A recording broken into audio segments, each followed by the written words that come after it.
commencer un tout petit peu et très lentement, puisque Claudine va nous rejoindre. Donc, je vais commencer par me présenter. Je suis Céline Thibault-Martinez, je suis la présidente de la CLÉ. La CLÉ, c'est la coordination pour le lobby européen des femmes. Et alors, je tiens à vous demander de m'excuser par avance parce que j'ai très mal à la gorge. Donc, je ne vais sans doute pas beaucoup parler, ce qui n'est pas très grave compte tenu de tous nos invités de ce soir pour vous le dire. Donc, je m'en fais confiance pour soulager ma gorge. Ce soir, donc, peut-être c'est un mardi de la clé assez exceptionnel, puisque ce mardi de la clé porte sur la diplomatie, et pas n'importe quelle diplomatie, il porte sur la diplomatie portée par les femmes. Et on a la chance, véritablement, mais là je vais m'arrêter, je crois. Vraiment, je vais faire un truc qui ne se fait pas du tout, puisque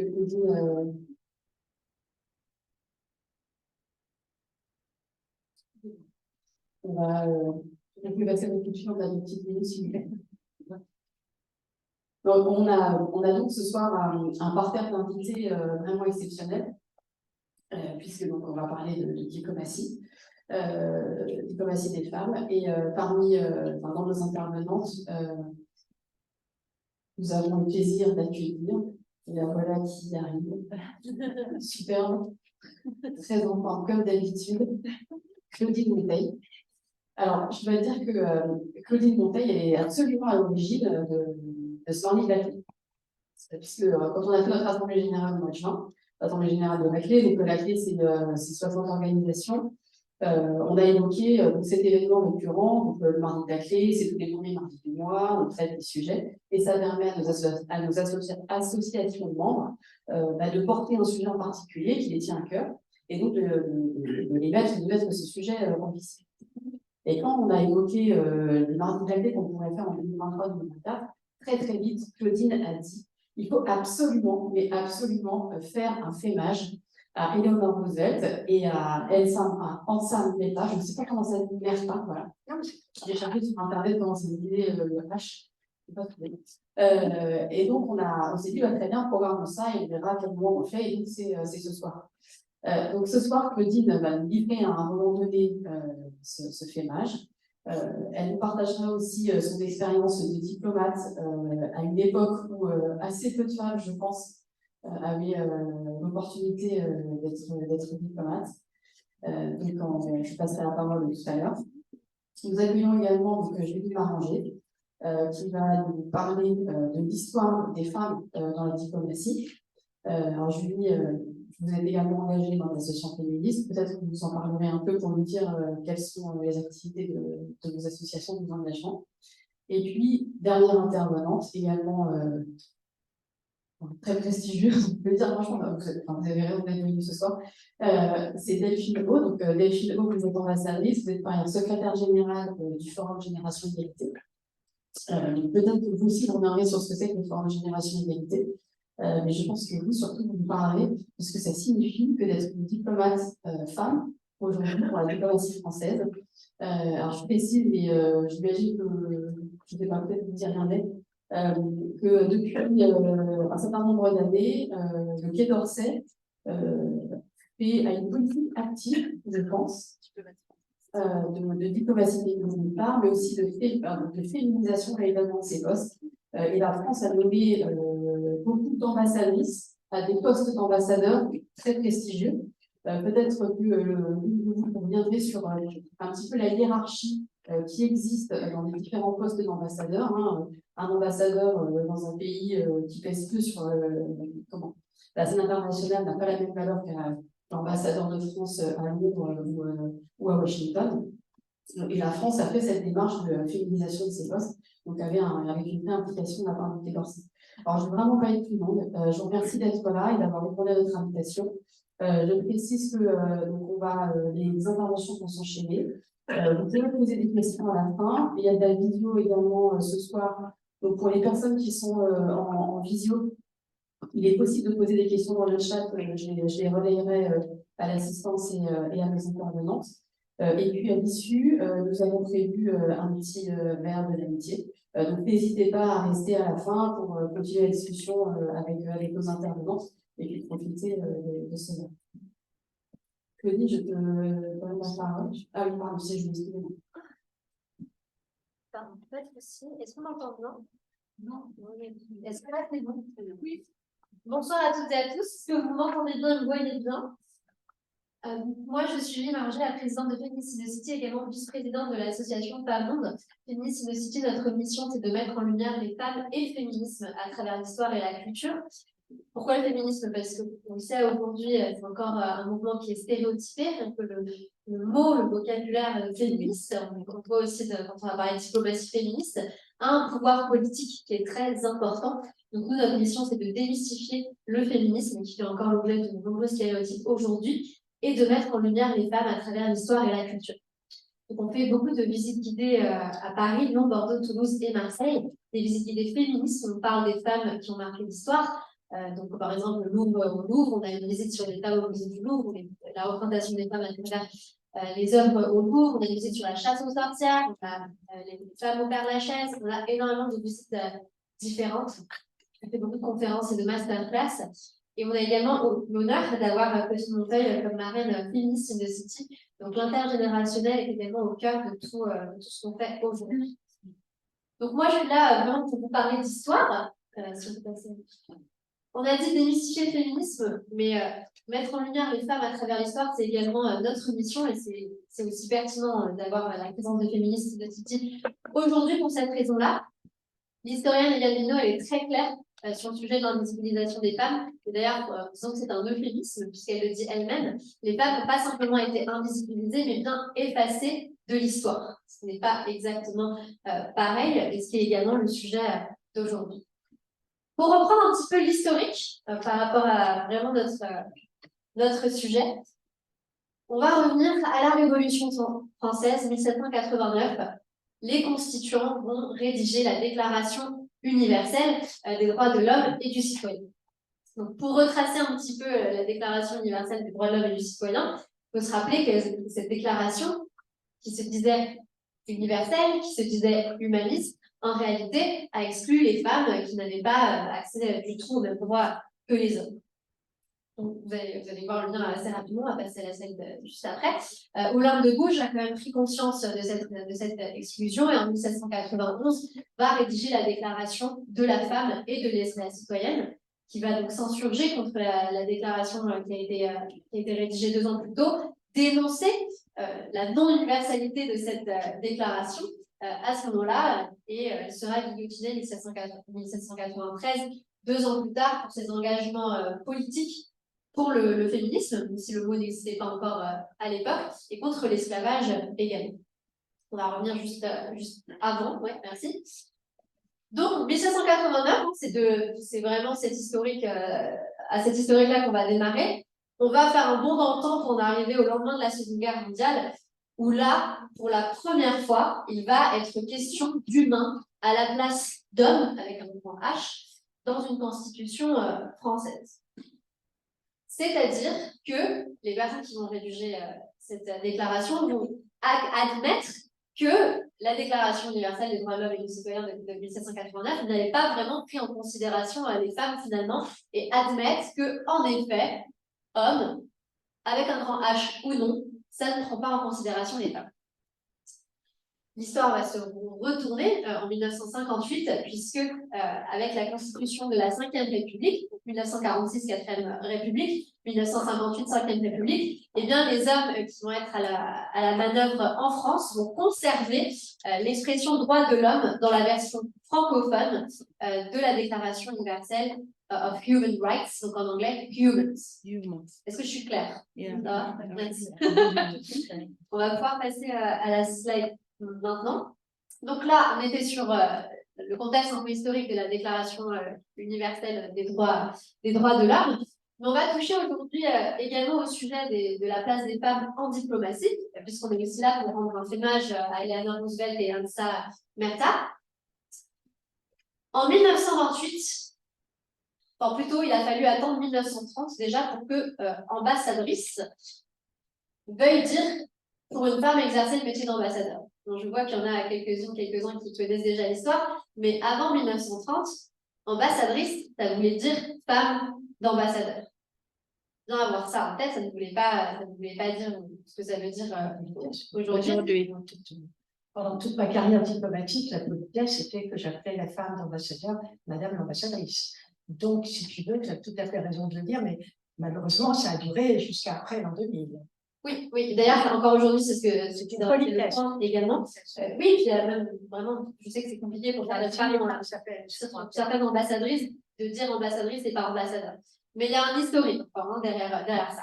La première femme à accéder à une carrière diplomatique et consulaire, ce sera Suzanne Borel en 1930, puisque là, il y a une porte entrebâillée, comme elle le dit elle-même dans ses mémoires, qui va s'ouvrir.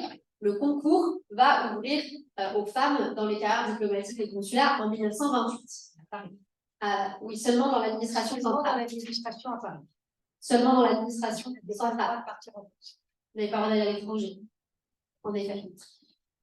Ce sera une porte entrebâillée puisque quand l'élite masculine présente au Quai d'Orsay à l'époque va voir Suzanne Borel arriver, ils vont se dire mince, on ne veut pas de femmes au Quai d'Orsay, c'est une menace. Et donc, l'élite masculine à la manœuvre va chercher une raison légale pour interdire les femmes d'accéder à ce concours et d'accéder aux carrières diplomatiques et consulaires. Et donc, le concours va refermer ses portes.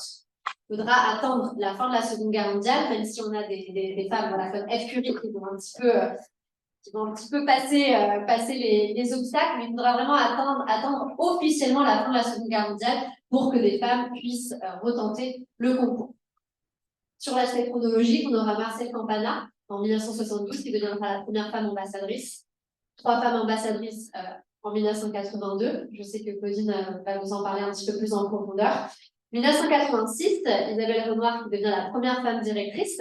Et donc là, on a la féminisation des métiers qui arrive en 1986, qui ne fera pas du tout l'unanimité. C'est encore aujourd'hui un combat à ce niveau-là. Et puis en 2002, je vais te laisser la parole maintenant, Claudine, si c'est OK pour toi, 16 femmes ambassadrices. Merci beaucoup.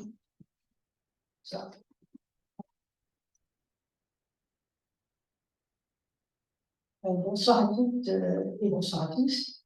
D'abord, je voudrais dire combien je suis heureuse d'intervenir sur Anne-Samerta et Léonore Roosevelt ce soir en présence de Delphine O. Parce que Delphine O est la plus jeune ambassadrice jamais nommée dans l'histoire de France et dans l'histoire des femmes. Je vous propose qu'on l'applaudisse.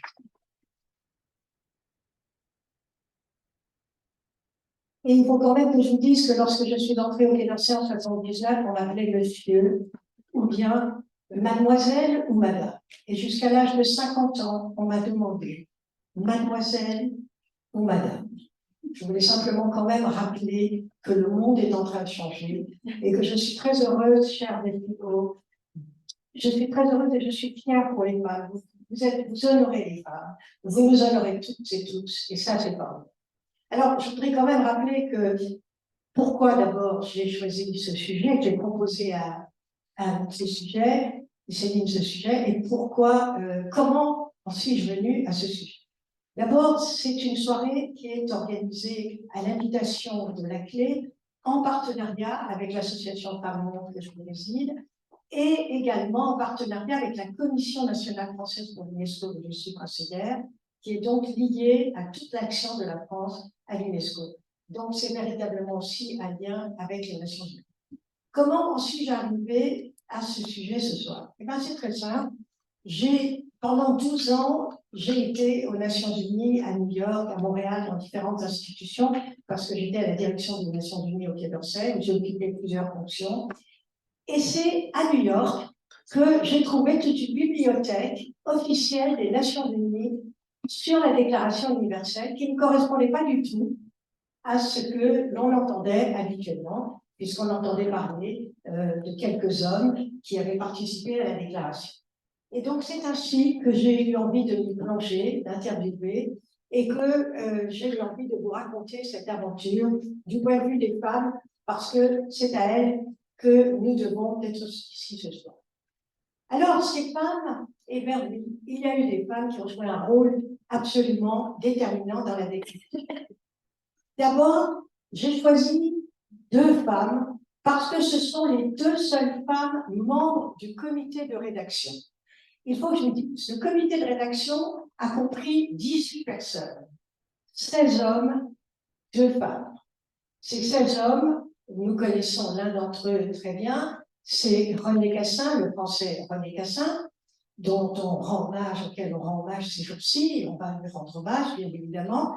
Et puis, il y avait aussi un Libanais, Charles Malik, qui a été rapporteur de la rédaction et auquel nous devons beaucoup également parce qu'il était à l'écoute des femmes. Mais pendant ce temps-là, nous avons donc 16 hommes face à 2 femmes, Eleanor Roosevelt et l'Indienne Savita, je vais vous raconter tout de suite leur parcours, et à côté, nous avons la commission de la condition de la femme. Et la commission de la condition de la femme, c'est le tout début, nous sommes en 46-47, c'est le tout début, et elles vont littéralement obliger ces messieurs du comité de rédaction à écouter les prises en compte des femmes. Et ce sont des femmes absolument remarquables, et donc je vais vous en présenter quelques-unes. Mais d'abord, je voudrais revenir sur le parcours d'Eleanor Roosevelt. Eleanor Roosevelt, elle sera présidente du comité de rédaction de la Déclaration. Elle naît dans une famille new-yorkaise très aisée, ce qui va l'aider, le 11 octobre 1884. Elle connaît très vite des épreuves. Sa mère décède quand elle a 8 ans. Son père décède quand elle en a 10. C'est-à-dire qu'elle est orpheline, élevée par une grand-mère, et elle n'a absolument pas confiance en elle quand on sait son parcours. C'est assez extraordinaire de l'imaginer, mais c'est pourtant le cas. Seulement voilà, il va lui arriver une aventure à l'âge de 11 ans qui va littéralement changer sa vie et la sauver. Cette aventure, c'est que comme elle est orpheline, eh bien, on l'envoie dans une école privée anglaise en Angleterre, de jeunes filles de milieu très riche, disons-le franchement, une école privée. Et là, la jeune fille timorée va avoir une directrice qui est une Française, Marie Souvestre. Et Marie Souvestre, c'est une directrice féministe. C'est une Française féministe qui va tout faire pour aider ces jeunes filles à s'épanouir, à devenir indépendantes et à avoir confiance en elles. Et Eleanor Roosevelt va littéralement repartir à New York quelques années plus tard, absolument transformée, grâce à Marie Souvestre. Et pour vous dire à quel point cette féministe française pourrait compter pour nous, eh bien, Eleanor Roosevelt a eu dans son bureau, à la Maison-Blanche, pendant 13 ans, le portrait de Marie Souvestre, cette féministe française qui lui a donné confiance en elle. Alors, elle revient aux États-Unis, et là, à 17 ans, elle épouse Franklin Roosevelt. C'est donc que Eleanor Roosevelt est passée à Franklin Roosevelt, c'est dire que c'était un cousin, fils de cousin, et que donc elle ne va pas changer de nom, ce qui est tout à fait quand même assez exceptionnel. Elle va se marier, elle a 6 enfants, elle suit ce que fait son mari. Pour l'instant, elle est une femme plutôt dans la soumission. Mais ça ne va pas durer longtemps.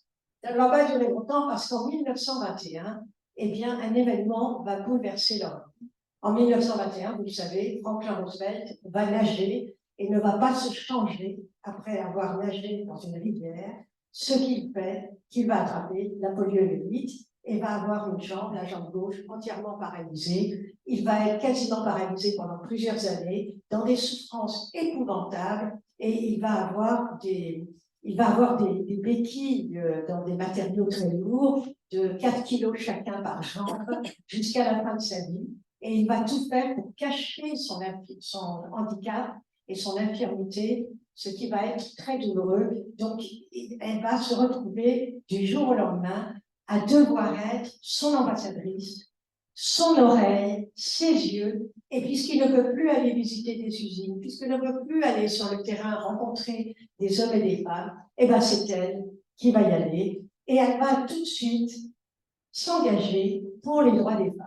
Elle va tout de suite s'engager pour les droits des femmes parce qu'elle voit bien que la situation des femmes est bien pire que celle des hommes, et en particulier, elle s'engage dans la Ligue des femmes travailleuses.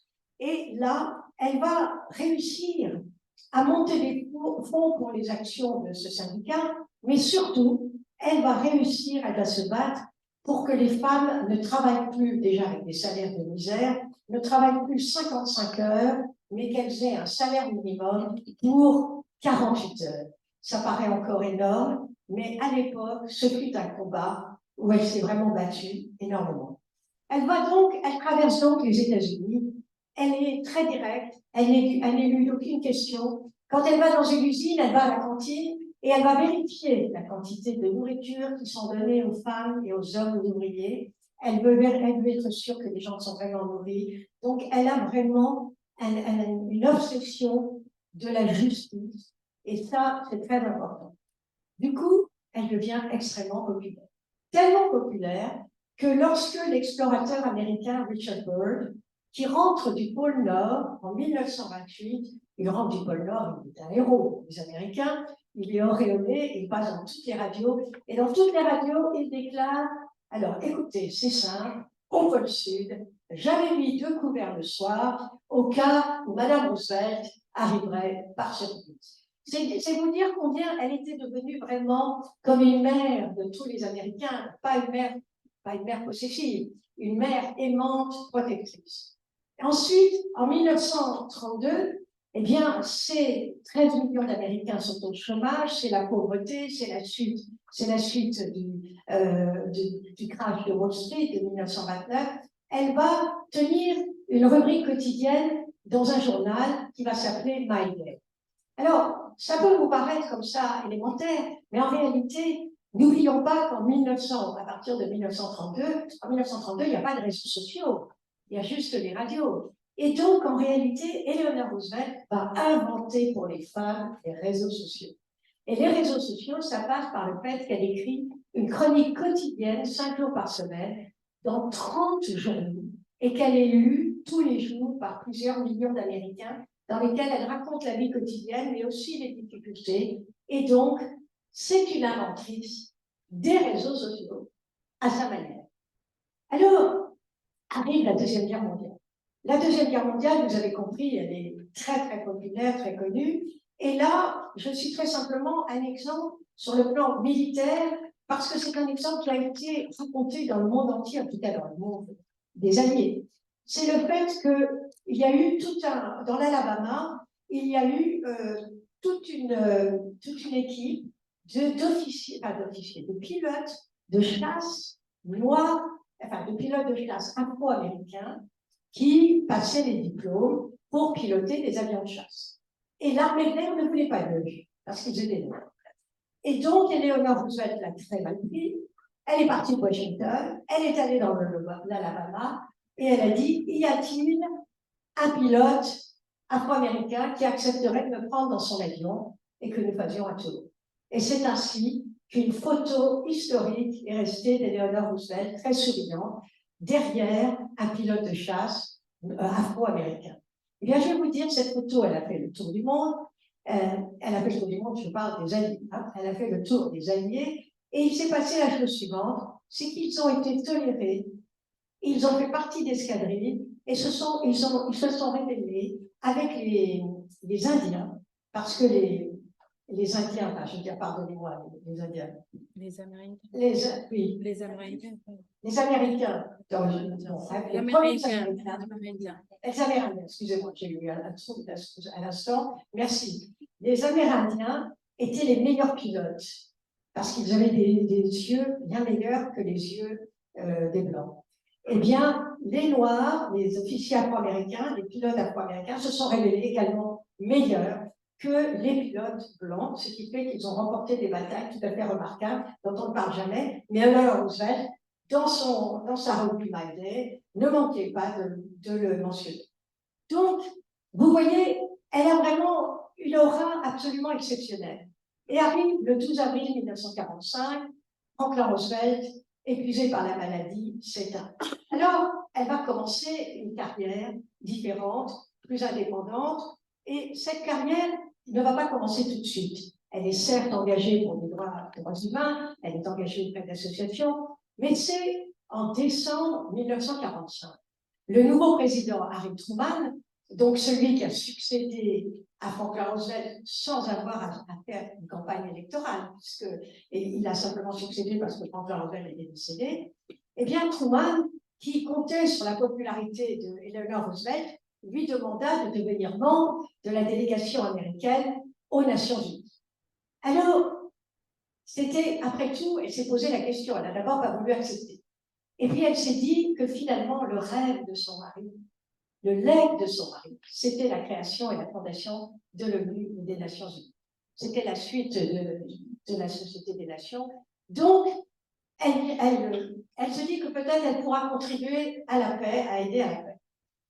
Il faut vous dire que depuis le 12 avril 1945, date du décès de Franklin Roosevelt, et décembre, on lui propose, la situation mondiale est très tendue. Elle n'est pas si simple, ce n'est pas une libération aussi extraordinaire. C'est très simple, plusieurs événements menaçants sont advenus. Bombe atomique sur le Japon, découverte des camps de concentration, guerre froide et extension de l'influence de Staline. Enfin, les démocraties sont très fragiles face aux appétits de Staline, et c'est la guerre civile en Chine. Mais surtout, elle se dit que là, effectivement, elle pourra peut-être aider. Seulement voilà, il y a un petit souci. Le petit souci, ce sont les hommes diplomates américains. Les hommes diplomates américains ne veulent pas d'Eleanor Roosevelt. Il faut vous dire qu'à l'époque, c'est 99% d'hommes qui sont diplomates et 1% de femmes. Qu'est-ce que cette femme très célèbre, très charismatique, qu'est-ce qu'elle va nous dire? Il n'est pas question qu'elle ait un poste important. Donc, ils évitent qu'elle soit dans les négociations politiques, et c'est ainsi qu'on lui propose de la nommer à la 3e commission de l'Assemblée générale des Nations unies, c'est-à-dire celle des questions sociales, humanitaires et culturelles, en pensant que là, elle serait inoffensive. Bien sûr, il se trompait, vous avez compris. Alors, elle est en même temps, elle est très émue. Alors, elle a des premières réunions, des premières discussions à Londres avec les hommes de la 3e commission qui vont se réunir, et surtout avec les diplomates américains avec dont elle fait partie. Après tout, maintenant, elle est la délégation américaine. Et ça se passe très, très mal. Ça se passe très mal parce qu'elle est la seule femme au milieu d'hommes, et ils ont recours à la vieille tactique masculine. Ils la laissent parler, n'écoutent pas, et enchaînent ensuite en ne prenant aucun compte de ses remarques. Alors, furieuse, elle répète encore, et enfin, excédée, elle tape du poing. Elle hausse la voix. Eh bien, vous avez compris, ça ne sert à rien. Ces messieurs continuent de ne pas écouter et de faire comme si elle n'avait pas parlé. Alors, elle est rusée, elle est très populaire, ne l'oublions pas, et les personnes qui la connaissent la mieux, ce sont les journalistes américains. Alors elle se dit très bien, ces messieurs diplomates ne veulent pas m'écouter, eh bien moi je vais dire mes revendications aux journalistes. Et c'est ainsi qu'elle fait connaître au grand public tout ce qui était important pour elle, notamment la question des droits des femmes aux Nations Unies. Mais elle est en même temps très émue et très inquiète. Elle écrit à sa fille, Anna, elle lui dit combien elle s'inquiète d'être acceptée dans cette délégation, et surtout si elle sera à la hauteur de ce poste de diplomate. Pourquoi? Eh bien, elle dit à sa fille, dans une lettre poignante, que si elle échouait, ce seraient toutes les femmes qui échoueraient. Le préjudice risque d'en être terrible pour l'accès des femmes au métier de leur choix. Bon, en fait, il l'avait sous-estimé, ces messieurs diplomates américains. Il l'avait non seulement sous-estimé, mais en plus, elle travaillait, c'était une infatigable travailleuse. Le résultat, c'est que, bien sûr, eh bien, le 27 janvier 1947, à New York, elle est élue à l'unanimité à la présidence de la Commission des droits de l'homme. Et donc, là, elle a décidé que maintenant, elle allait se battre. Et elle rappelle, dans son discours de présidente, que la paix signifie aussi, pour les États-Unis qu'elle représente, de résoudre la question du racisme et des ségrégations dont souffrait la communauté noire. Elle dit « Je suis là face à vous, mais nous, Américains, avons une première obligation, régler nos problèmes à la maison. » Alors, les problèmes à la maison, maintenant, l'Inde. Ansa Mehta, eh bien, Ansa Mehta, elle est née 13 ans après Eleanor Roosevelt, donc c'est pratiquement la même génération. Elle est née le 3 juillet 1897 à Bombay, et après un diplôme de philosophie en Inde, elle va étudier le journalisme et la sociologie en Angleterre. C'est là qu'elle fait la connaissance à Londres d'une militante indépendantiste, et en même temps, elle va se lancer, quand elle rentre à Delhi, eh bien, elle va se lancer dans la campagne pour l'indépendance de l'Inde. Elle va rencontrer Gandhi, épouser l'un des médecins de Gandhi dans un mariage intercaste c'est-à-dire que c'est un mariage qui fait scandale, elle n'en a que faire et elle va attaquer les boutiques qui contiennent des vêtements étrangers, elle va faire des manifestations dans les gares, donc elle finira arrêtée par les Anglais avec son mari, mais c'est pas grave, elle sera relâchée et le 15 août 1947, eh bien c'est elle qui monte devant les membres de l'Assemblée nationale de l'Inde le premier drapeau de l'indépendance de l'Inde au nom des femmes indiennes et elle rappelle combien les femmes indiennes, elles aussi, ont souffert pour l'indépendance. Elle va ensuite s'occuper de la rédaction de la première constitution de l'Inde. Elle présidera les travaux. Elle va avoir d'autres actions. Elle deviendra progressivement vice-présidente de la Commission des droits de l'homme des Nations Unies et elle sera représentante de l'Inde à l'UNESCO, première femme ambassadrice de l'Inde à l'UNESCO. Mais, donc vous voyez que c'est dans ce contexte que Hansa Mehta et Eleanor Roosevelt vont se retrouver pour travailler ensemble. Je suis obligée de rappeler juste un petit contexte pour comprendre mieux encore la rédaction de la déclaration. Juste un an auparavant, en 1946, Eleanor Roosevelt a publié, lors de la session inaugurale de l'Assemblée générale des Nations unies, Eleanor Roosevelt a lu sa célèbre, ouvrez les guillemets, lettre ouverte aux femmes du monde entier, les impliquant, les exhortant à s'impliquer davantage dans les affaires nationales et internationales. Eh bien, cette lettre, chers amis, a été rédigée à l'initiative d'une Française qui est Marie-Hélène Lefaucheux, qui a joué un rôle actif dans la résistance dès 1940, qui a été une des premières femmes députées de l'histoire de France, élue dans l'Aisne en 1945. Elle a été représentante de la France à la Commission de la condition de la femme et présidente de cette commission de 48 à 52. C'est sous son impulsion, on ne parle jamais de Marie-Hélène Lefaucheux, il y a une photo pourtant, pardon, oui. Donc, là, on n'est pas, voilà, Marie-Hélène Lefaucheux, si vous pouvez merci beaucoup Isabelle. Donc, Marie-Hélène Lefaucheux, nous ne parlons pas beaucoup d'elle, et pourtant, c'est une Française à laquelle nous devons beaucoup. Elle s'est absolument battue, elle a eu l'intelligence de se battre pour que les législations nationales soient obligées de mettre en conformité leur législation avec toutes les législations internationales. Donc, elle a fait un travail en termes de droit, sous son leadership. Vous voyez, le droit international des femmes gagne en importance, influençant progressivement des législations nationales des États membres de l'ONU. Elle est malheureusement décédée jeune dans un accident d'avion. Mais c'est une femme remarquable, sa famille était résistante, et nous avons son neveu, ou son petit-neveu, qui est un de nos collègues au Quai d'Orsay, et qui a un bureau et que je croise régulièrement. C'est donc une famille tout à fait sympathique. Alors, donc, vous avez alors les détails. Alors maintenant, pardon. Donc, je vous ai parlé des 18 membres. Excusez-moi, mais je continue. J'essaie de faire un peu plus court parce que c'est un peu long et je ne veux pas vous ennuyer. Je vais arriver quand même à la déclaration. Donc, vous avez compris qu'il y avait 2 femmes et 16 hommes. Mais qu'à côté, vous avez la commission de la condition de la femme qui se réunit en aparté et qui essaye d'influencer les décisions et les discussions des membres de la déclaration du comité de rédaction. Alors, il y a d'abord un Français qu'il faut citer, après Marie-Hélène Lefaucheux, dont il manque un X, il faut citer René Cassin. René Cassin, qui est donc un grand monsieur de l'administration française, très courageux, éminent juriste et diplomate français, qui est né de parents juifs, qui a suivi passionnément l'affaire Dreyfus et qui a eu 30 membres de sa famille qui ont été assassinés dans les camps de concentration. Donc, il a rejoint le général de Gaulle dès juin 40 à Londres, mais il avait été auparavant, entre 1924 et 1938, représentant de la France à la Société des Nations. Il avait donc une très grande expérience internationale. Le mérite de René Cassin fut de vouloir un préambule pour clarifier la Déclaration universelle.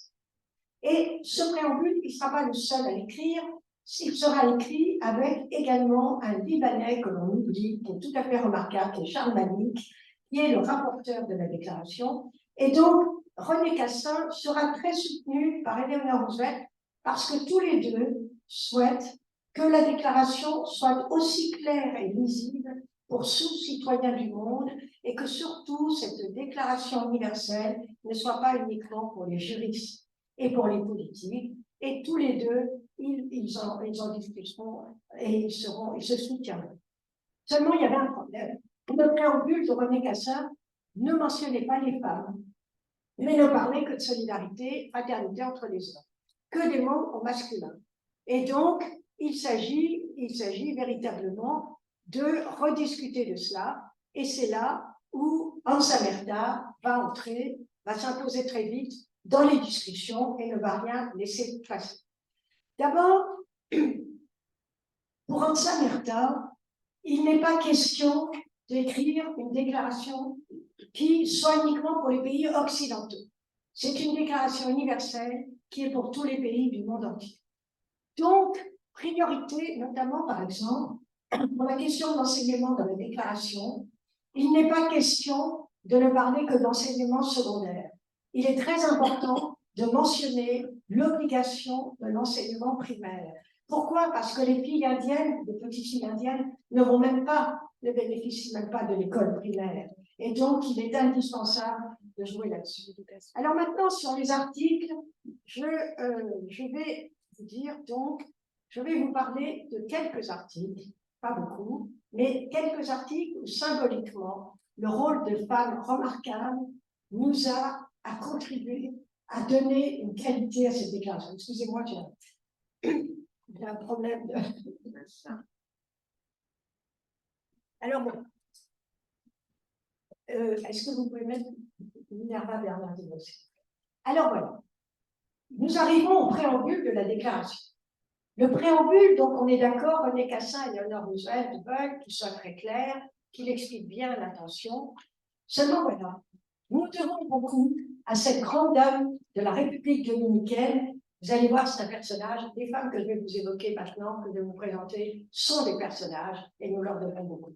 Alors, Minerva Bernardino, c'est donc de la République, c'est une diplomate et militante féministe dominicaine qui est une des rares femmes, il y en a eu 4, qui ont signé la Charte des Nations Unies en 1945. Donc, c'est vraiment, elle connaît les négociations avant même de négocier pour la déclaration. Elle a agi sur la Charte des Nations Unies, ce qui était beaucoup plus dur encore à faire. Et donc, c'est une battante et elle ne va rien laisser passer. Alors, précisément, elle va dire que... Donc, pardon. Et donc, elle tient à ce que, dans le préambule, la référence à l'égalité homme-femme soit mentionnée. Et c'est donc, effectivement, dans la dignité et la valeur de la personne humaine, dans l'égalité entre hommes et femmes, etc., etc. Donc, vous voyez, c'est très précisément indiqué. Ensuite, nous avons l'article 1er, tous les êtres humains naissent libres et égaux en droit. Alors, cet article 1er, ce n'est pas Minerva Bernardino qui est en première ligne, ni, je vais vous parler d'elle très vite, non, c'est Hans Amerta. Hans Amerta est très énervé là-dessus parce que c'est tous les hommes sont libres et égaux en droit. Et là, il dit, moi c'est très simple, je ne peux pas rentrer en Inde avec une déclaration où soit écrit tous les hommes sont libres et égaux en droit, parce que les hommes indiens me diront que ça ne concerne pas les femmes indiennes. Et donc, oui, elle refuse, mais il faut vous dire que les 16 hommes qui étaient présents, aucun ne voulait enlever le mot homme. Donc, ce sont des mois de négociations supplémentaires pour obtenir que le terme homme soit changé par tous les êtres humains. C'est donc pour vous dire que véritablement, c'était extrêmement important. L'article 2, alors maintenant, vous voyez, c'est ça qui est extraordinaire, c'est que ces femmes de la commission, Hans Amerta, elle était du comité de rédaction de la déclaration. Ils sont réunis pendant 2 ans. Il y a eu 83 réunions. Certaines ont duré 1 ou 2 jours, d'autres des semaines. Mais donc, c'est pour vous dire, Hans Amerta et Eleanor Roosevelt, elles sont un peu seules quand même pour défendre les droits des femmes, mais heureusement, il y a ces femmes de la commission de la condition de la femme qui leur envoie, qui les irrigue, qui leur donne des arguments, et elle ne lâche rien. Donc, nous arrivons à l'article 2, et l'article 2 mentionne « Chacun peut se prévaloir de tous les droits et toutes les libertés proclamées dans la présente déclaration, sans distinction aucune, notamment de race, de couleur, de sexe. » Et bien, c'est le mot « sexe » qui a commencé à causer de très gros problèmes. Même Éléonore Roosevelt y était opposée. Elle y était opposée parce qu'elle vient d'un monde très puritain, et elle s'est dit que cela scandaliserait les conservateurs américains plus en plus. Mais c'est Hansa Märtha, une fois encore, qui a été très précise et qui a dit il faut le mot sexe parce que là, le texte sera clair et sans ambiguïté pour les femmes.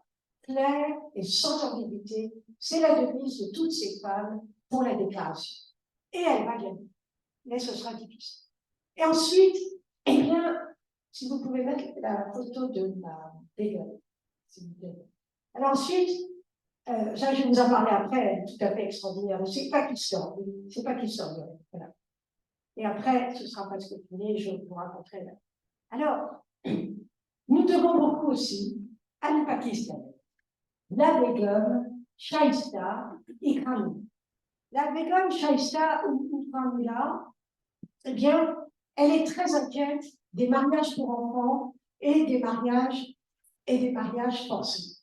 Donc, la Begum Shaista, vous pardonnerez pour l'accent et la prononciation. J'espère que vous pardonnerez si vous savez mieux que moi le prononcer. Kramula, elle va se battre justement pour éviter le mariage forcé. Et donc, elle va imposer à l'article 16 qu'on dise ont le droit de se marier, que l'homme et la femme, sans restriction quant à la race, la nationalité ou la religion, ont le droit de se marier ou de fonder une famille. Ils ont des droits égaux au regard du mariage, durant le mariage et lors de sa dissolution. Le mariage ne peut être conclu qu'avec le libre consentement des époux. C'est à elle que nous devons. Enfin, donc, c'est une femme politique, diplomate, auteure pakistano-bengali. C'est la première femme, elle est la première femme musulmane à avoir obtenu un doctorat à l'Université de Londres. Elle a été ambassadrice également. C'est une grande dame.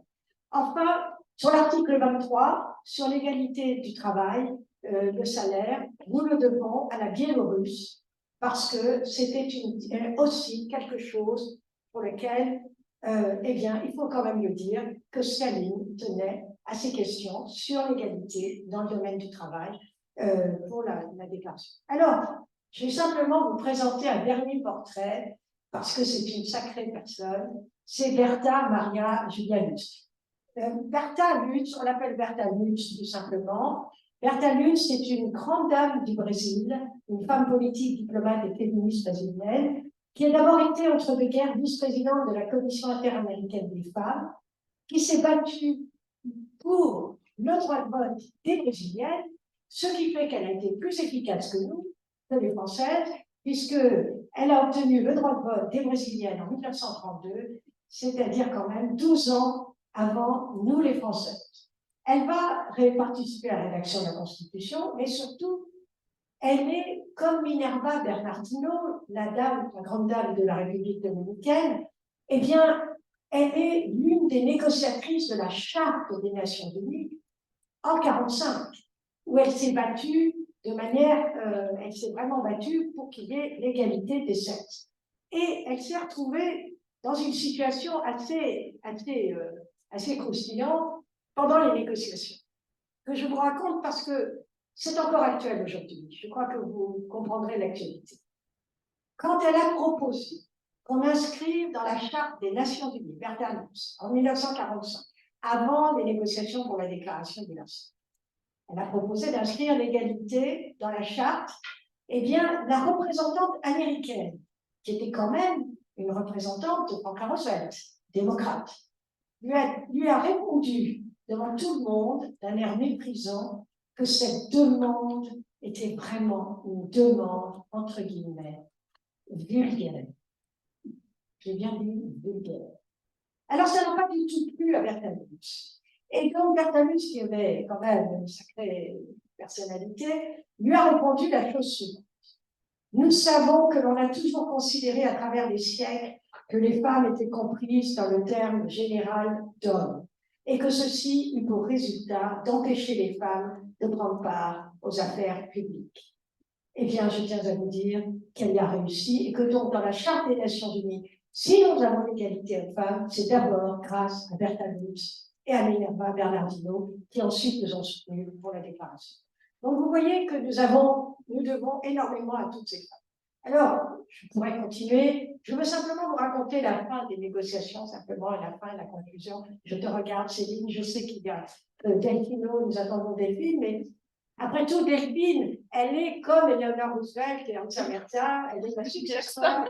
Voilà, donc Delphine, si vous le permettez, je vais quand même finir là-dessus. Je veux simplement raconter le moment extraordinaire de la signature d'abord de la déclaration, parce que nous, on le connaît, mais c'est un moment très émouvant.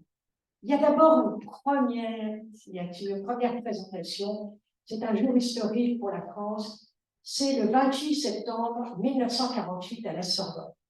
René Cassin a invité Eleanor Roosevelt pour présenter la déclaration, l'esprit de la déclaration qui ne sera adoptée que le 10 décembre. Hein, vous comprenez, donc ce n'est pas encore adopté. Elle est reçue à la Sorbonne, dans le grand amphithéâtre de la Sorbonne. Il y a 2000 personnes, il y a tout le gouvernement français. Les gens, quand elle se lève, il y a 2000 personnes, les gens l'applaudissent à tout rond. Il ne faut pas oublier quand même que les Américains viennent de contribuer à la libération de la France quelques années auparavant. Et voilà le discours qu'elle tient. Discours qu'elle tient intégralement en français, car ne l'oublions pas, grâce à la directrice féministe française, quand elle était adolescente, elle parle couramment français et elle adore. Je suis venue ce soir pour parler d'un des plus grands problèmes de notre temps, préserver la liberté humaine. J'ai choisi de discuter cela en France, à la Sorbonne, parce que ce sont ici les racines de la liberté humaine. Ici que fut proclamée la Déclaration des droits de l'homme et que le grand slogan de la Révolution, liberté, égalité, fraternité, enflammèrent l'imagination des hommes. Maintenant, décembre 48, je vous laisse raconter quand même la nuit, la folle nuit, il y en a pour 5 minutes, 3 minutes, je ne fais pas cette tête, mais je veux leur raconter parce que c'est l'histoire de l'humanité. Et en décembre 48, donc, enfin, le comité de rédaction se réunit, in fine, ce sont les dernières négociations. Le choix de Paris avait été soigneusement étudié. La tension entre les États-Unis et l'URSS était grande, en plein blocus de Berlin. Toutes les 8 minutes, un avion survolait Berlin. Donc, de plus, les Américains étaient en campagne électorale. Harry Truman n'était pas sûr d'être élu, car les républicains étaient très opposés aux Nations Unies, au multilatéralisme. Il valait donc mieux se tenir loin de Washington. Alors, le 9 décembre au soir, on y arrive, on y arrive. Le 9 décembre au soir, Eleanor Roosevelt, épuisée, qui négocie jour et nuit, arrive avec son grand manteau. Elle était grande en plus, avec son grand manteau, et elle va au vestiaire. Et là, au vestiaire, eh bien, elle dit à la jeune femme qui garde le vestiaire, elle lui dit, finalement, peut-être ne devrais-je pas lui laisser mon manteau parce que nous risquons de terminer très tard. Et la jeune femme la regarde d'un air mauvais et lui répond, oh madame, de toute façon, vous êtes mon pire comité. Alors j'ai prévu de passer la nuit et de dormir parmi les manteaux. Alors vous pouvez me laisser votre manteau. Et effectivement, la fin des négociations, il va falloir voter pour chaque article, je vous passe ça, il va falloir voter pour chaque article, et ça va durer jusqu'à 3 heures du matin. C'est ainsi qu'à 3 heures du matin, après 35 discours, après 83 réunions pour écrire cette déclaration, 170 amendements, le projet fut approuvé à 3 heures du matin, avec quelques abstentions. Et dans un mouvement spontané, tout le monde s'est levé. Eleanor Roosevelt en sortit épuisée et elle abandonna son poste, elle démissionna 2 ans plus tard. Elle décéda en 1962. Mais je dois raconter la suite et Brigitte Polonowski peut en témoigner, Brigitte en témoignera. C'est un sujet important sur Eleanor Roosevelt et sur nous les femmes. René Cassin, en 1968, eut une lauréate du prix Nobel de la paix. Il avait fait un parcours tout à fait exceptionnel, tout à fait remarquable, mais il fut aussi, lui aussi, ce prix Nobel pour avoir été le rédacteur de la déclaration, alors qu'il y avait eu 18 personnes, dont 2 femmes. Eleanor Roosevelt n'eut rien. Hans Samerta, qui vécut très âgé, n'eut rien également. Donc, il faut le rappeler, à l'époque, dans les années 68-70, on ne donnait pas de prix Nobel de la paix aux femmes, on ne donnait quasiment pas de prix Nobel aux femmes. Mais il y a pire, et ça, je suis obligée de vous donner. En 2007, à Genève, au bâtiment des Nations Unies, une plaque a été déposée en l'honneur de celui qui a écrit la déclaration, c'est-à-dire René Cassin. Pas de mention d'Eleanor Roosevelt, qui était présidente du comité de rédaction.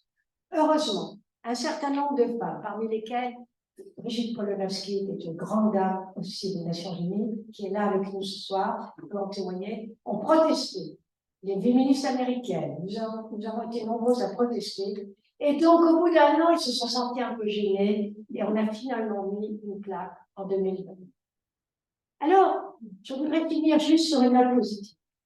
Au moment où le 10 décembre, la déclaration est adoptée, au même moment, sur l'autre rive de la Seine, sur la rive gauche, une grande philosophe française remettait le manuscrit du deuxième siècle. Et l'année suivante, c'est-à-dire même pas un an, quelques mois après l'apparition de cette déclaration universelle, eh bien, c'est un livre français, écrit par une Française, qui allait bouleverser le monde entier. Voilà. Nous leur devons beaucoup et j'espère que vous aurez envie de transmettre à votre tour l'histoire de ces femmes auxquelles nous devons tant. Merci.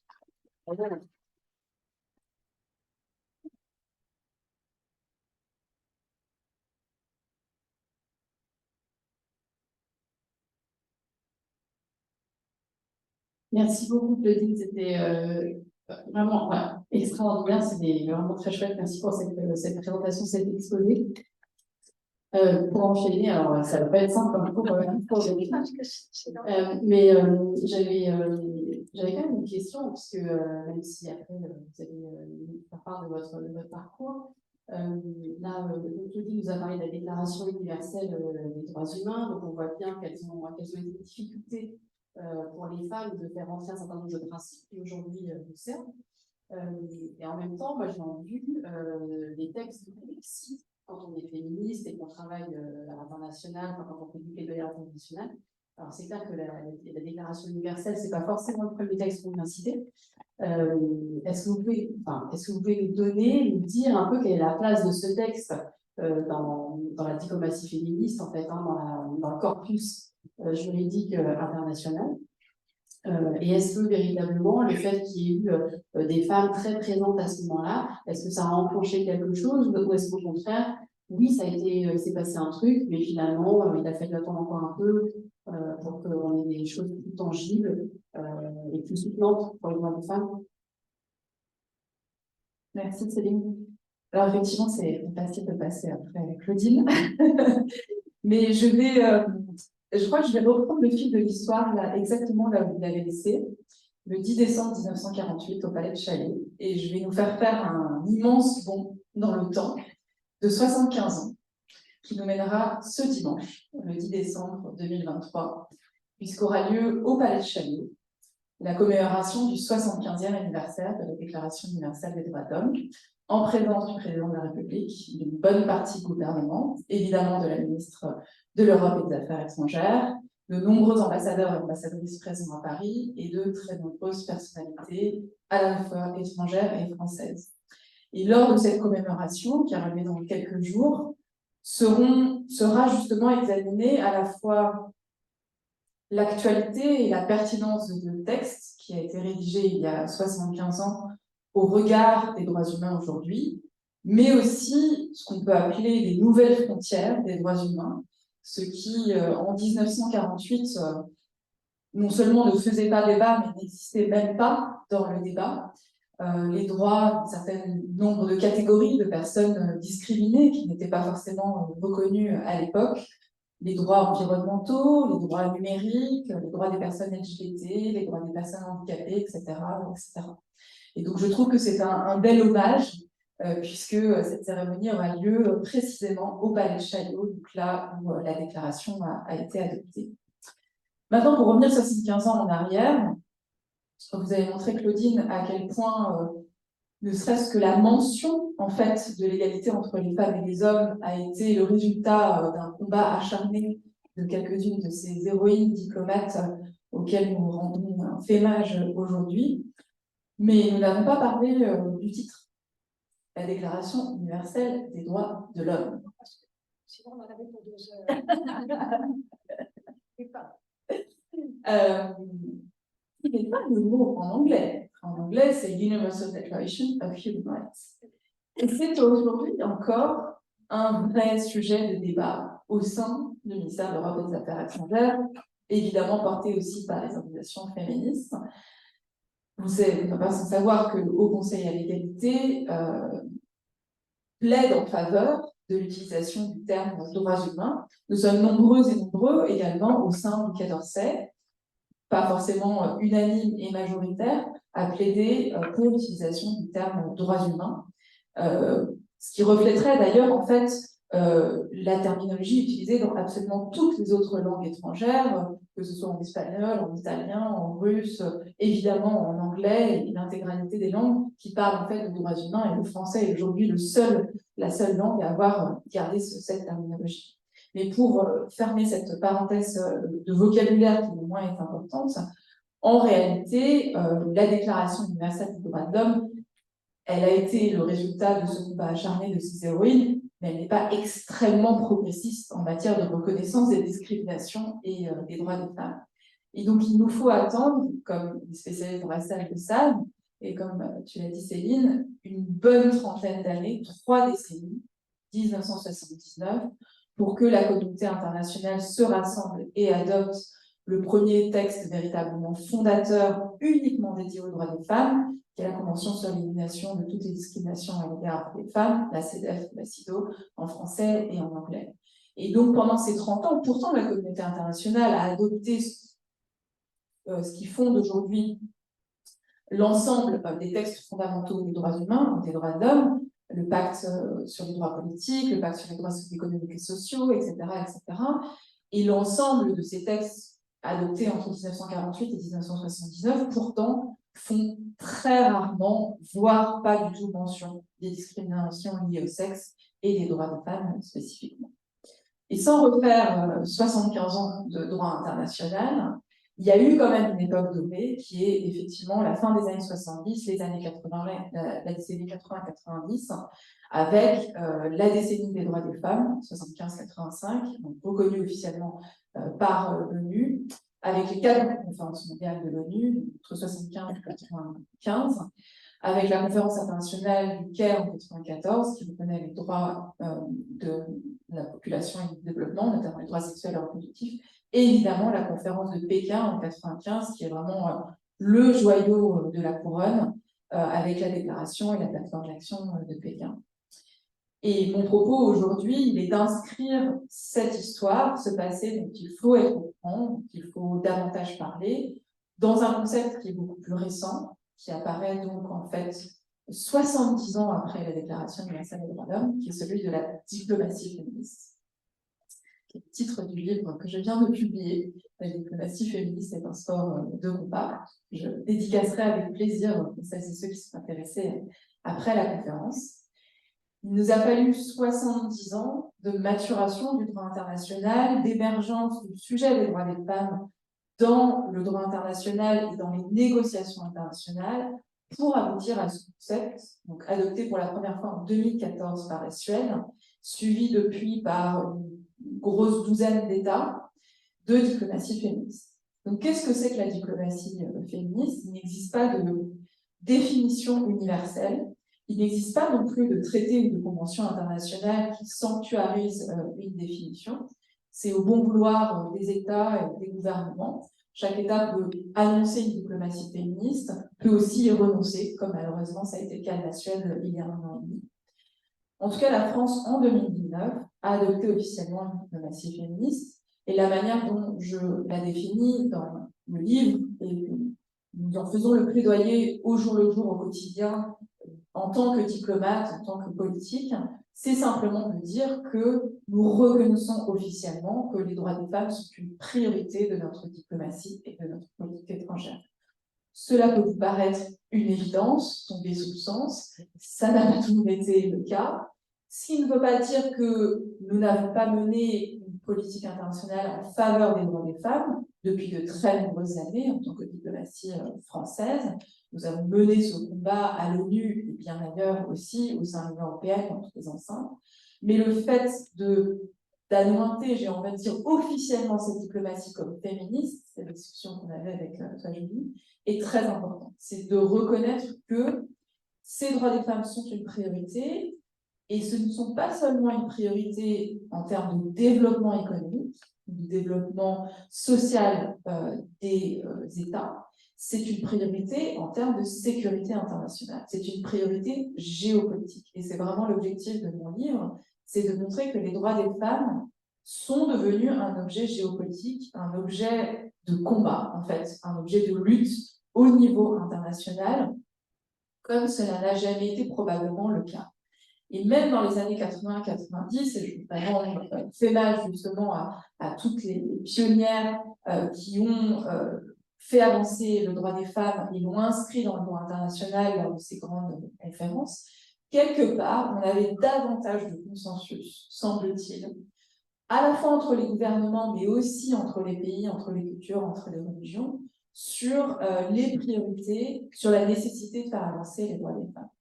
Et aujourd'hui, malheureusement, quasiment une trentaine d'années après cette période dorée, on se retrouve dans une situation où la communauté internationale, les États sont profondément divisés sur les droits des femmes, et avec la montée en puissance de mouvements réactionnaires, ultra-conservateurs, qui militent ouvertement pour la répression sur les droits des femmes. C'est l'objectif du livre aussi, c'est d'alerter vraiment sur les régressions, sur les menaces qui pèsent sur les droits des femmes, et surtout ces textes internationaux qui fondent le socle de nos droits aujourd'hui, qui ont été transférés dans le droit national, et qui sont aujourd'hui l'objet d'attaques incessantes, de remise en cause, de remise en question tout à fait directe et frontale de la part d'un certain nombre de gouvernements et d'États.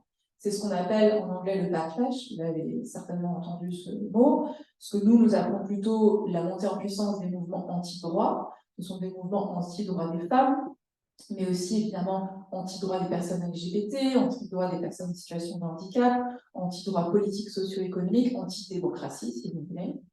Et donc, en tant que diplomate, notre souci, notre objet en menant cette diplomatie féministe, c'est évidemment d'augmenter notre soutien aux organisations féministes de terrain, c'est d'adopter un angle féministe dans toutes les crises auxquelles nous sommes confrontés, les crises sanitaires comme la pandémie de la Covid-19, les crises et les conflits comme le conflit en Ukraine, le conflit israélo-palestinien, les crises économiques, les crises environnementales, mais c'est aussi vraiment de faire bloc, de résister face à ces attaques.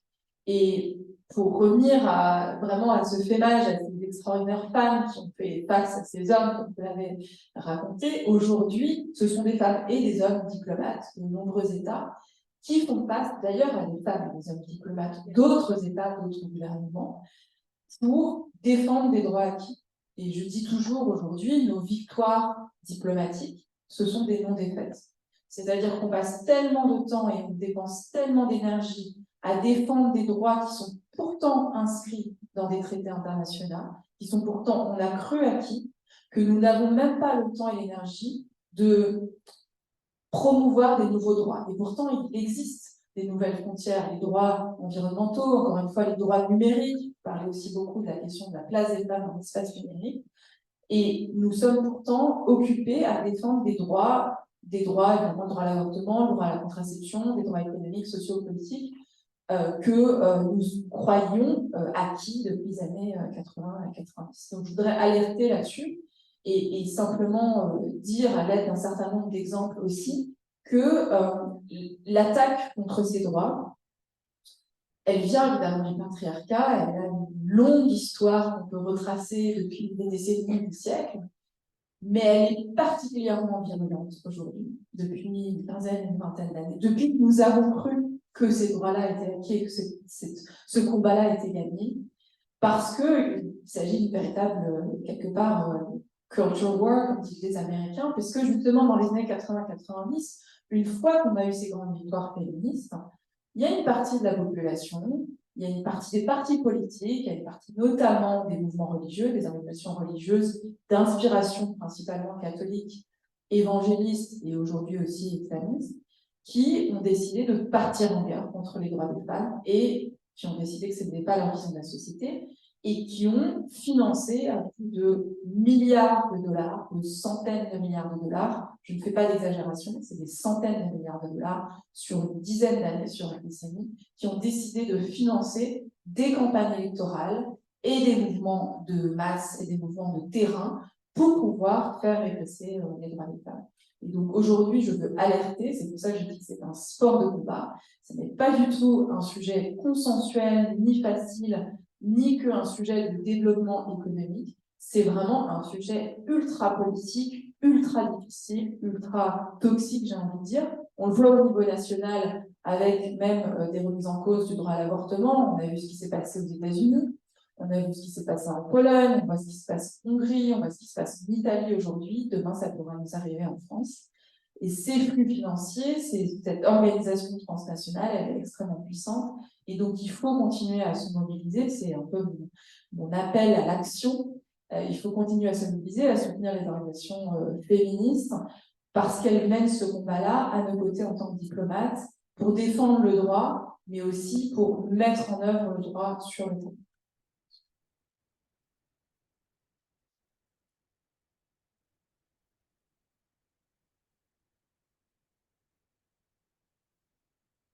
Oui, mais si vous permettez, je voudrais faire deux observations. D'abord, je voudrais vous dire que j'ai lu le livre de Delphine Huot, que j'ai pas pu le lâcher. C'est un livre extrêmement vivant, extrêmement clair, et qui vous donne des pistes et qui est très inspirant. Et en même temps, vous donnez des exemples très concrets sur différents pays. Donc vraiment, je vous le recommande vivement. Je vous dis, c'est pas un livre, hein, donc je vous dis, franchement, ça m'a fait très plaisir, Delphine, de lire un livre aussi tonique, aussi clair, et avec une envergure et une image internationale. La deuxième chose, si je peux me permettre, par rapport à ce que vous avez dit, Delphine, pour le fait des crises, des réactions, qui me paraît fondamental, je voudrais juste le rappeler parce que c'est quelque chose que je rappelle toujours à la jeune génération, n'étant plus jeune, c'est qu'en 74, après avoir milité avec Simone de Beauvoir et Gisèle Halimi pendant 4 ans, m'être battue pour le droit à l'avortement en France, un matin, je suis arrivée chez elle, après qu'on ait organisé un événement sympathique, je suis arrivée chez elle, j'avais 24 ans, elle en avait 66. Hein.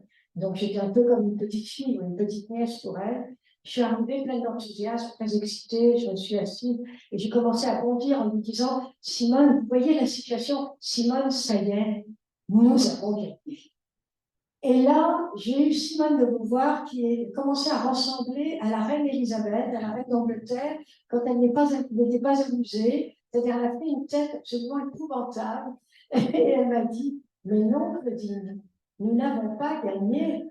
Nous avons gagné temporairement, mais il suffira d'une crise économique, politique ou religieuse pour que nos droits soient remis en question. Et elle m'a parlé comme elle aurait parlé à sa petite fille, et elle m'a dit, Claudine, votre vie durant, vous devrez être vigilante. Eh bien voilà, nous y sommes, et c'est ça que ceux pour lesquels vous vous battez, Delphine, et c'est très clair dans le livre, je vous le recommande absolument. Réagir sur les femmes dans l'histoire, peut-être? Non, c'est juste, pour moi, c'est hyper émouvant aussi d'être là, d'avoir cette continuité entre Claudine et Madame l'ambassadrice. Enfin, j'ai rien d'autre à ajouter, je pense que tout a été dit. Et peut-être si vous avez des questions précises auxquelles on peut répondre, on est à votre disposition avec plaisir. Est-ce qu'on a des questions en ligne? Est-ce qu'il y a des questions dans la salle? Alors, avant de passer moi, je vais complètement dans le sens de ce que disait Delphine Haut sur les pressions que vous entendez là, ça sur les pressions. Vous entendez? Non, Donc là, ça va mieux. Je vais mettre 2 points, ce sera mieux. Je vais complètement dans le sens de ce que disait Delphine Haut sur. Il y a des pressions, c'est vrai, mais sur le sens de l'histoire qu'on vit aujourd'hui en matière de droits des femmes. C'est pas du tout anecdotique depuis plusieurs mois, avec un certain nombre d'organisations féministes françaises, pour le planning par exemple, mais aussi avec quelques parlementaires.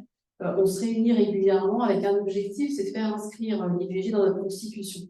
Alors là, le président de la République a pris des engagements. Alors, non seulement il a pris des engagements qu'il avait annoncés, mais là il a confirmé ces engagements, il a donné des dates et il a aussi donné une méthode.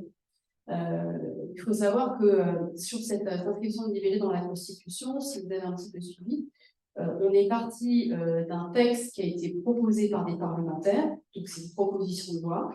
On a fait passer, cette proposition de loi a été adoptée à l'Assemblée nationale, elle a été adoptée au Sénat, et on avait, nous, pour ambition de faire passer le texte une dernière fois à l'Assemblée nationale avec un texte conforme, donc sans modification des parlementaires, des députés, donc de l'Assemblée nationale, pour une seule raison, c'est que ce texte puisse ensuite faire l'objet d'un référendum. Et quand je vous dis ça, je pense que vous ne mesurez pas, ou peut-être si vous mesurez, tout ce que ça impliquait pour des féministes, et par rapport à ce que disait Delphine Haut sur les pressions, sur les moyens qui sont mis par exemple par les anti-IVG, tout ce que ça signifiait pour nous en tant que féministes, d'entrer dans une séquence où on se mettait dans un contexte où on allait avoir pendant des semaines et des semaines, pendant toute la campagne de ce référendum, on allait avoir de façon incessante, violente et brutale des attaques sur pourquoi il ne faut pas faire entrer l'IVG dans la Constitution et pourquoi finalement peut-être ce droit c'est je ne sais pas quoi, une atteinte au droit ou je ne sais pas quel argument fallacieux, comme on nous en sert très régulièrement maintenant, relayé sur les réseaux sociaux, etc., quand on parle de droits des femmes. Et on était prête à porter ce combat parce que quand on se déplace à l'international, quand on suit la situation des femmes dans tout un tas de pays, et là je parle des pays européens aussi, on se rend compte que le droit à l'IVG, c'est pas une mince affaire.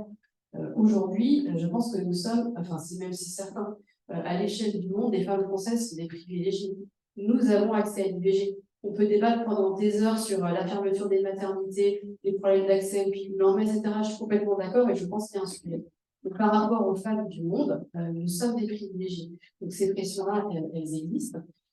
Et j'ajoute que le fait que le président de la République ait donné un calendrier, donné une autre méthode, parce qu'en reprenant la main, il va faire inscrire, si tout va bien, ce droit à l'IVG en passant non pas par le référendum, mais par le Congrès, donc dans une sphère, on va dire, plus mesurée en termes de débat, plus responsable aussi. Ça va certes faire un droit inscrit dans notre Constitution, mais ça va être un message absolument énorme et extraordinaire pour le reste du monde. Donc ça va être normalement le 4 mars, puisque c'est ce qui a été annoncé. Le 8 mars, c'est la Journée nationale des droits des femmes. À partir du 11 mars, nous serons à New York pour la CSW, donc la réunion de la Commission de la femme. Je pense que la France, si on aboutit sur ce processus, sera accueillie de façon extraordinaire par les femmes du monde entier. Enfin, je le dis, j'espère qu'on arrivera au bout, mais c'est vraiment pour que vous compreniez à quel point nos droits aujourd'hui sont attaqués et ce qui nous paraissait en effet essentiel, en effet acquis, ne l'est pas du tout. Donc, du coup, j'ai une question et je vais vous passer le micro et n'hésitez pas à lever la main. Bonsoir à tous et à toutes. Merci d'être là et merci d'avoir pris cette belle initiative. Moi, je m'appelle Maria So. Donc, je viens de créer une association internationale qui s'appelle Move Solution, qui s'inscrit dans les 17 objectifs du développement durable de l'ONU. Et je suis très heureuse ce soir de vous rejoindre parce que nous avons des thématiques comme le numérique. On parle de la place des femmes dans le numérique, c'est important. L'égalité des sexes, l'environnement, des questions environnementaux, etc. Donc, nous avons 5 thématiques. Aujourd'hui, vous menez, en fait, c'est un combat qui est noble avec des valeurs, un combat qui demande de la résilience, de la détermination. C'est pas évident. Je vous félicite et je vous encourage. Mais ma question est la suivante.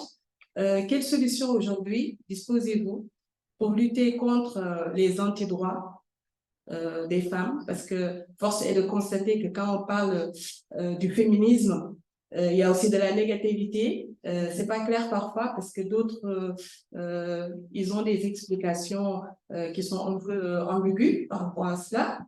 Et juste aussi, comment faire pour lutter contre les inégalités entre les hommes et les femmes. Je vous remercie. Peut-être prendre une question, si on a une autre.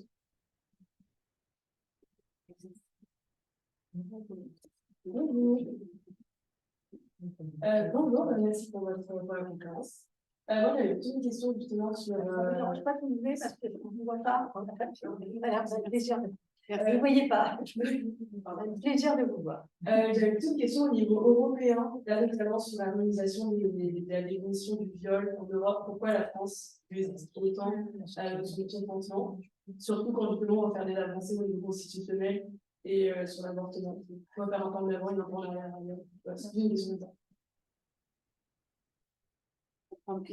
Madame, juste une dernière question. Enfin, une dernière question avant une première salle de. Je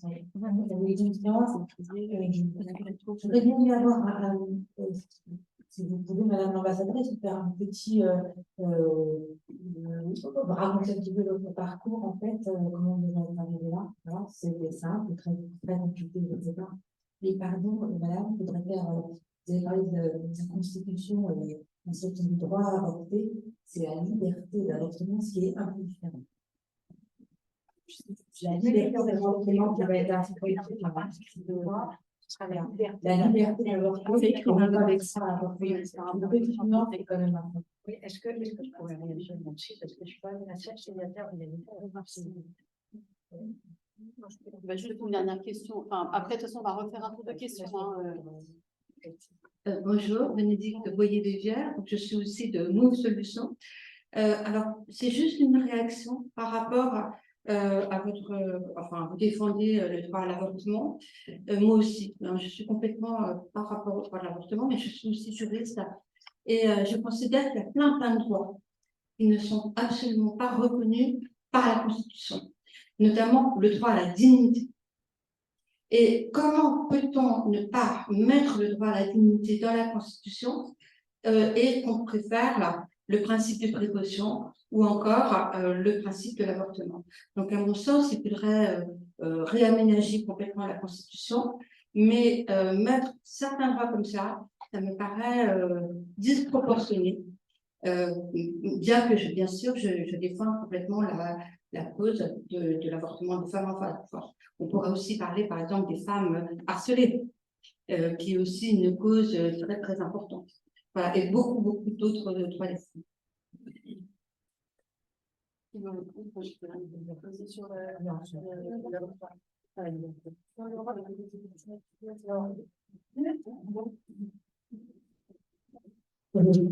répondre juste sur un point parce que je pense que mes élus auront beaucoup de choses à vous dire et je ne vais pas monopoliser. Je voudrais simplement répondre sur la question de la liberté de la femme pour l'avortement. Et je comprends très bien, c'est vrai que nous, féministes, nous souhaitons que ce soit le droit à l'avortement. Mais je voudrais vous dire, en 1971, j'ai été l'une des plus jeunes signataires du manifeste de 343 femmes ayant déclaré avoir eu un avortement clandestin. Nous sommes aujourd'hui, 1961, nous sommes aujourd'hui 52 ans plus tard. Je voudrais vous dire que je n'ai jamais imaginé de ma vie qu'un jour, un président de la République proposerait qu'on essaye, je dis bien qu'on essaye, parce qu'il y a le Sénat qui est beaucoup plus conservateur que l'Assemblée nationale, qu'on arrive à parler de ce sujet, qu'on essaye de l'inscrire dans la Constitution. Les journalistes m'interrogent là-dessus, je leur dis à tous, vous dépassez nos rêves. Nous n'avons même pas rêvé de ça quand nous avons écrit et publié le manifeste de 343 femmes le 5 avril 71. Je vais vous dire ce qu'on voulait. C'était qu'on voulait que le mot avortement, qui était tabou dans la société française, dont on ne parle pas, n'est-ce pas Catherine? Catherine s'en souvient également très bien. Nous sommes des militantes affirmées depuis plus d'un siècle. Eh bien, nous voulions simplement qu'enfin la société civile en parle. Aujourd'hui, il y a un président de la République qui propose qu'il soit inscrit dans la Constitution. Je suis d'accord avec vous que le mot droit serait beaucoup plus sérieux. Mais néanmoins, je peux vous dire que si jamais c'est inscrit dans la Constitution, eh bien, j'aurais une larme aux yeux. Parce que je me dirais qu'au moins ce sujet, nous le faisons rayonner. Parce que de toute façon, même s'il est inscrit dans la Constitution, il y aura un jour des ennemis de cette législation sur l'avortement. Ça va repartir. Je crois que l'engagement féministe, je le dis aux jeunes, c'est pas très enthousiaste, mais l'engagement féministe, c'est un engagement à vie. Parce que, comme l'a très bien expliqué Delphine Moreau dans son livre, il y a des reculs, il y a des bagarres. Moi, j'en ai vécu. L'engagement féministe, c'est un engagement à vie. Et si on arrive à avoir ce symbole dans la Constitution, c'est magnifique pour des femmes du monde entier. Même si je suis d'accord avec vous sur ça. Merci Fanny. Non mais je vais après passer bien sûr la parole à Delphine qui a beaucoup à dire sur la question de l'Europe. Mais avec Claudine, on a eu assez récemment l'occasion de rencontrer le président du Forum parlementaire européen pour les droits à la santé sexuelle et reproductive. Donc je vais répondre un peu à la question sur les Antilles, mais également liée à l'Europe, parce que c'est au niveau européen du coup qu'il travaille. Il explique que justement, en fait, on ne se rend pas compte aujourd'hui à quel point les Antilles sont puissants, mais organisés, mais financés d'une manière très puissante, enfin, ils le font très très bien. Et je pense sincèrement qu'une des antidotes, si je peux dire, à ça qu'on pourrait mettre en place dans les organisations à l'heure actuelle féministes, c'est vraiment la sororité, parce que il y a beaucoup de divisions, il faut le dire aujourd'hui au sein du féminisme contemporain. Et parfois, on perd énormément de temps à se concentrer sur ce que nous n'avons pas en commun. Et je pense que l'une des solutions, enfin, c'est pas la solution évidemment, mais des choses qui pourraient vraiment mettre en avant d'une manière positive et arranger cette situation-là, c'est vraiment de se concentrer sur ce qu'on a en commun, hein, comme le dirait Christine Delphi, c'est-à-dire en effet le système patriarcal et sur les sujets vraiment qui sont en commun entre les associations féministes au niveau européen et national d'ailleurs. Je vais passer. Après, excusez-moi, pourquoi chercher que les associations féministes? Parce que de toute façon, quand on milite, on a besoin du monde. Et c'est aussi, je ne sais pas, autour de vous, d'avoir une masse populaire. Et ça, c'est important aussi, quand on a une masse. Parce qu'il y a plein de gens qui sont dans l'ombre, qui ne parlent pas et on ne les connaît pas. Alors, si on les voit. tout s'est toujours passé. Quand nous étions au mouvement de libération des femmes en 70, nous étions une petite minorité. Nous n'avions aucun soutien financier. Nous avions seulement Simone de Beauvoir et Gisèle Halimi qui nous soutenaient et qui étaient des réseaux sociaux. C'est-à-dire qu'à chaque fois que Simone de Beauvoir et Gisèle Halimi intervenaient, nous avions les médias. Mais c'est pour vous dire que le monde avance grâce aux minorités. Grâce à une minorité, un certain nombre de personnes. Et moi, ce que je trouve formidable, c'est qu'il y a une personne comme Delphine O qui fasse un travail, qui est un travail de fond au niveau international, tous les jours. Ça, pour moi, c'est formidable.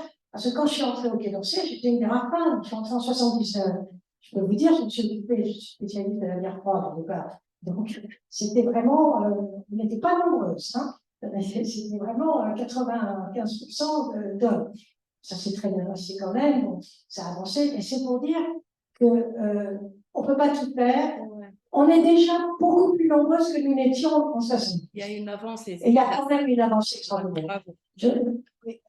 Et après toi, Brigitte Polonowski, après que Delphine soit intervenue. Je vais juste demander à Delphine si elle vous répond sur la question du viol, la France et l'Europe.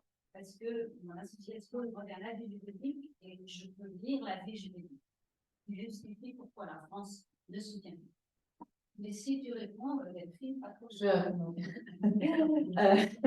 D'abord, merci Julie d'avoir cité effectivement les rapports du Forum parlementaire européen pour les droits sexuels et reproductifs, qui sont cités in extenso dans mon livre. Je vous invite, sinon, à défaut de lire mon livre, en tout cas de lire les rapports de Neil Data, qui est une personne assez extraordinaire, qui lui-même d'ailleurs est très fortement attaqué par les antidroits et qui traque depuis des années en fait les liens politiques transnationaux entre les mouvements antidroits nord-américains, sud-américains, africains, asiatiques, russes et européens, et qui a créé en fait une carte, enfin, qui a modélisé une carte des flux financiers qui montre que donc plus de 700 millions d'euros ont été financés, ont été investis par 54 organisations, uniquement 54 organisations dans les mouvements antidroits en Europe entre 2008 et 2017, et que 60% des financements viennent en fait de fondations philanthropiques européennes. Donc il faut savoir que il y a une partie de l'argent qui en fait transite des États-Unis vers l'Amérique du Sud et des États-Unis vers l'Afrique. Mais ce qui se passe en Europe aujourd'hui, et par exemple la campagne d'affichage sauvage sur les Vélib contre l'inscription d'IVG dans la Constitution, c'est financé par des fondations et des entreprises européennes, y compris notamment françaises, espagnoles, italiennes, etc. Donc je vous invite vraiment à l'aimer. La question sur la directive de l'Union européenne sur les violences faites aux femmes et notamment la définition du viol.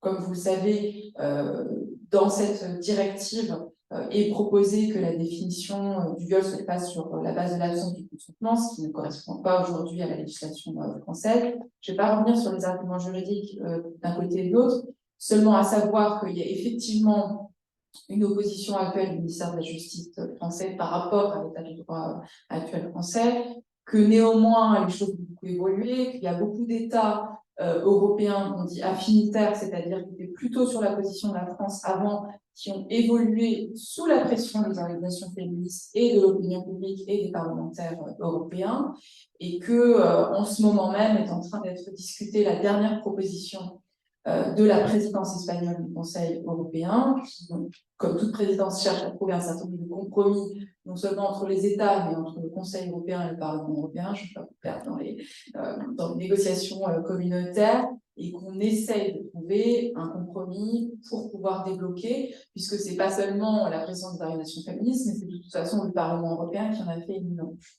Première chose, donc j'espère que la semaine prochaine, on aura trouvé un compromis. Deuxième chose, en parallèle, la présidente de la délégation aux droits des femmes de l'Assemblée nationale vient d'être nommée rapporteure d'un rapport d'information et potentiellement d'action pour l'inscription de la notion de consentement dans la définition pénale du viol en France. Ce qui prouve que, en dépit de l'opposition actuelle du ministère de la Justice, les choses peuvent, et je l'espère, vont changer sur la définition pénale du viol en France. Allez, sur mon parcours, je ne vais pas. Donc, je ne suis pas une diplomate de carrière comme Hélène Roosevelt ou d'autres. Je suis arrivée, enfin, pour dire les choses autrement, j'ai toujours été passionnée de relations internationales et de diplomatie. J'ai fait mon tout premier stage au Orsay quand j'avais juste 20 ans. Et j'ai une histoire d'amour un peu contrariée avec le Quai d'Orsay. Donc, je suis allée, je suis repartie, je suis revenue, je suis repartie. Là, j'y suis depuis 5 ans, je ne serai peut-être pas toute ma vie. J'ai travaillé dans des ONG, dans des think tanks, j'ai monté ma propre start-up, donc j'ai fait plein de choses différentes. Encore une fois, c'est très iconoclaste pour une diplomate. Mais toujours est-il que j'ai fait 2 ans en politique, j'étais députée de Paris de 2017 à 2019, spécialiste de l'Iran et de l'Afghanistan et du nucléaire. Comme Claudine sur des sujets qui, à la base, ne sont pas les droits des femmes, mais j'ai été nommée en 2019 à ce poste par le président de la République. Donc, je suis donc une nomination politique. Pour revenir sur la féminisation du Quai d'Orsay, qui est en cours, qui a fait d'énormes progrès, malgré tout, le fait que je sois la plus jeune ambassadrice nommée et que ce soit une création de poste sur les droits des femmes, c'était grâce à la volonté politique et pas forcément au système diplomatique qui existe aujourd'hui. Et donc, je suis arrivée sur la question des droits des femmes, mais je n'en suis pas experte de par ma formation ou mon expérience professionnelle. Mais j'en suis ravie parce que ça permet d'allier à la fois une conviction personnelle et un combat professionnel. Comme vous pouvez l'entendre, c'est devenu absolument essentiel dans ma vie aujourd'hui. C'est le combat que je porte et je pense que je continuerai à porter, même si très probablement je quitterai mes fonctions un jour parce que je ne serai pas, on n'est jamais nommé à vie. Voilà, donc un petit peu pour répondre à votre question sur mon parcours. Voilà. Il y avait une dernière. Est-ce qu'il y a une dernière réaction, une question? Vous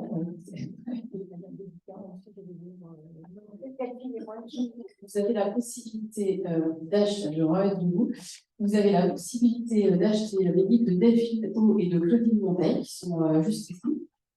Je voudrais vraiment vous remercier des dédicaces. Si vous voulez faire un cadeau de Noël, c'est le moment. Je voulais vraiment vous remercier toutes les trois pour vos interventions. C'était passionnant. Bon, j'espère qu'on va continuer un peu autour d'un verre. Il y a à boire normalement. Et puis je remercie aussi toutes les personnes qui étaient présentes ce soir. Il y a une petite dizaine de personnes à distance. Et je vous donne rendez-vous pour le prochain mardi de la clé le 9 janvier. Donc, on avait un thème mais qui est tombé aujourd'hui. On vous en parle avec juste après. Et en tout cas, on va vous annoncer le thème dès que nous l'aurons arrêté. Merci beaucoup. Merci aux organisateurs. Merci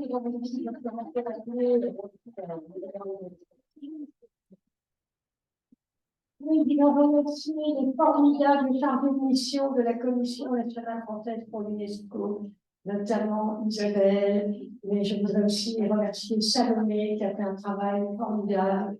Elles sont formidables, elles sont en train de transmettre les droits des femmes. Je les demande de nous applaudir. Merci.